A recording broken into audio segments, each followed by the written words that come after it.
D'aborder cette troisième question, j'aimerais dire, Roger, que ce n'est qu'un début. À partir de la collaboration que nous avons nouée maintenant, euh, vous et moi, et puis, bien entendu, c'est un euh, correspondant que je suis à partir de votre chaîne de télévision. Ce n'est qu'un début, disais-je, pour porter le message sur la question du racisme à partir des propositions que nous-mêmes, nous voudrions faire au niveau du système des Nations Unies par l'intermédiaire de l'UNESCO. Donc, euh, nous disons que sur la question euh, que tu me soumets, la question sur les nègres de maison, les nègres de maison, il faut le dire, c'est un concept qui qualifie les nègres qui étaient intentionnellement sélectionnés pour travailler dans euh, la maison ou dans les maisons des maîtres à l'époque de la traite négrière, quand nos frères, nos ancêtres ont été déportés aux Amériques à partir des Antilles. Donc, ce sont des nègres qui, à partir d'un signe distinctif, étaient sélectionnés pour travailler à l'intérieur des maisons. Ils n'en souffraient pas moins que ceux qui travaillaient dans les plantations, mais ils étaient plutôt au contact, au quotidien. Ils étaient au quotidien, au contact avec le maître. Ils étaient tout aussi soumis, ceux de la plantation étaient tout aussi soumis, même s'il y avait euh, des, des révoltes ici et là. Mais le sujet que nous traitons, c'est la question du nègre de maison dans sa posture la plus honteuse, celle d'une soumission aveugle au maître. Il n'avait droit de réagir que d'obéir au maître. C'est ceux-là qu'on appelle les nègres de maison. Mais plus encore, en jetant un coup d'œil sur vos préoccupations, nous allons faire un lien entre les nègres de maison de cette époque-là, entre le 15e et le 19e siècle, dans les contrées du monde où ont été convoyés de force Manu Militari, nos ancêtres, les contrées occidentales en général. Alors, nous allons faire ce lien-là entre ce qualificatif de nègre de maison de cette époque avec un certain nombre de réalités chez nous ici. Et cette réalité, c'est que nous avons fait le constat depuis l'entrée des pays africains colonisés dans l'ère de l'indépendance entre guillemets des personnes à la tête de nos pays qui agissent comme les nègres de maison. Ils n'ont pour qualité que d'obéir à l'ancien maître qui nous a colonisés. Et puis, il aide l'ancien maître à piller le peuple qu'il gouverne. Autrement dit, lui, il n'est que le relais entre l'ancien maître, devenu nouveau maître, et le peuple qu'on exploite. Il n'est qu'un figurant qui obéit aveuglement à son maître, à celui que il n'a jamais, ou l'image qu'il n'a jamais quittée de lui-même en tant qu'esclave d'abord et colonisé ensuite. On les appelle aussi dans les hôtels. Vous voyez ceux qui nettoient après un passage dans un hôtel, qui nettoient après les valets, des laquais, des valets. Voilà. Aujourd'hui, il ne faut pas confondre ce que l'Ivoirien ou le corps, la catégorie d'ouvriers que les Ivoiriens appellent les boys ou les bonnes.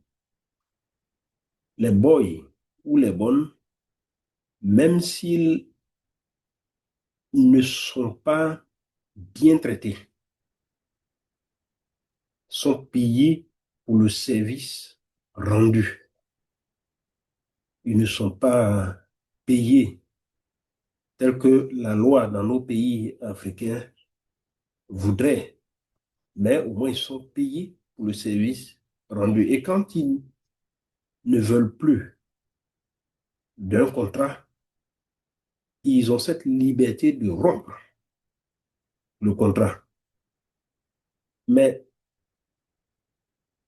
le nègre de maison, lui, en plus d'avoir le qualificatif que nous venons de décrire, de boy, de bonne ou de valet,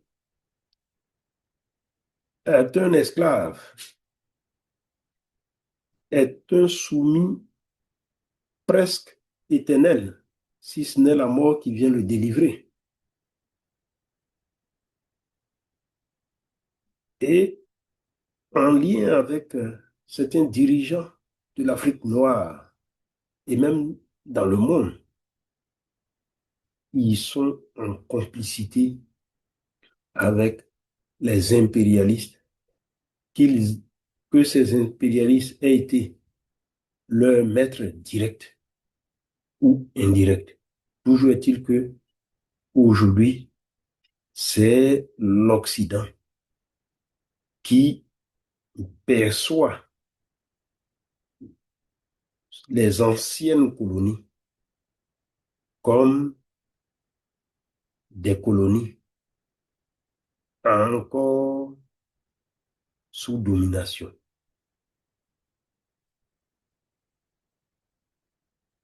Voilà un peu décrit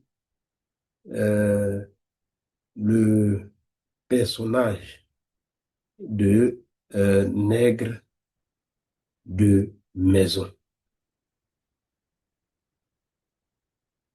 Voilà la deuxième étape pour se libérer.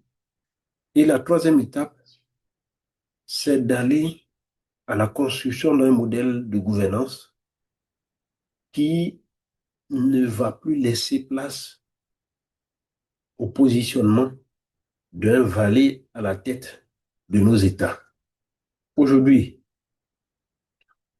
je le dis haut et fort, j'ai tout, j'ai une admiration profonde.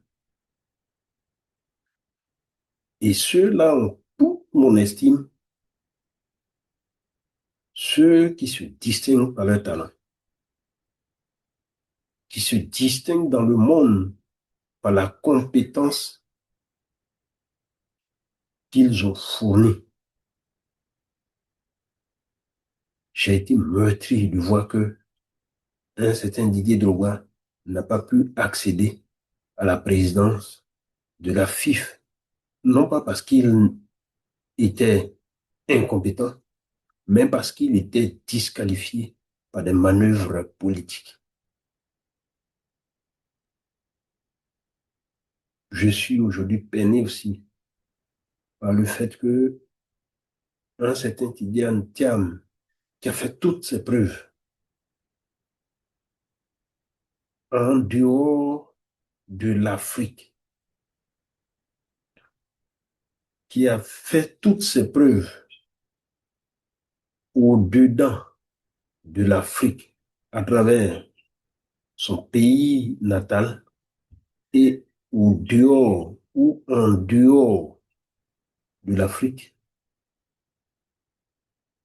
aujourd'hui, soit aussi vilipendé en Côte d'Ivoire en tant que Ivoirien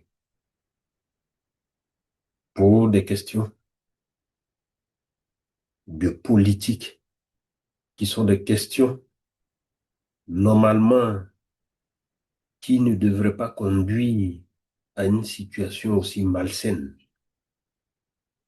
Mais aujourd'hui, force est de constater que ces talents sont cachés.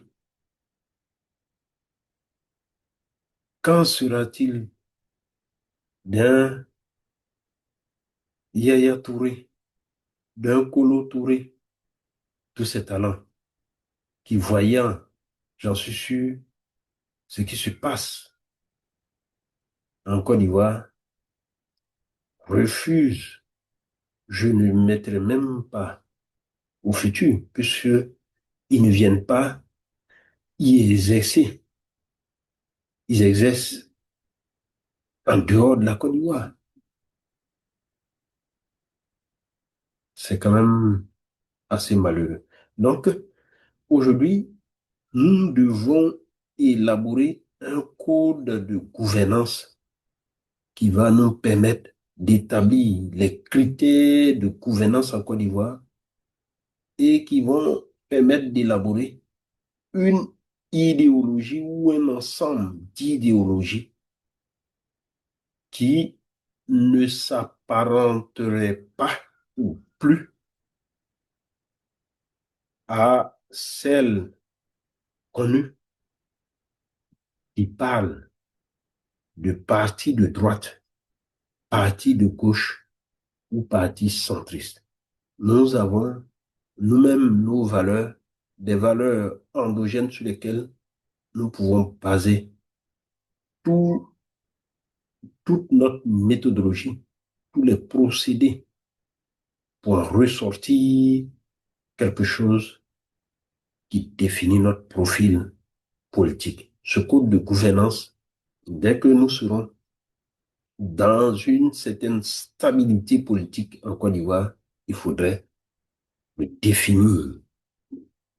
Il faudrait aussi l'intégrer de façon sommaire dans la constitution ivoirienne qui elle-même a besoin d'être revisitée. Voici un peu quelques solutions que je voudrais donner d'entrée et qui pourraient s'approfondir ensemble.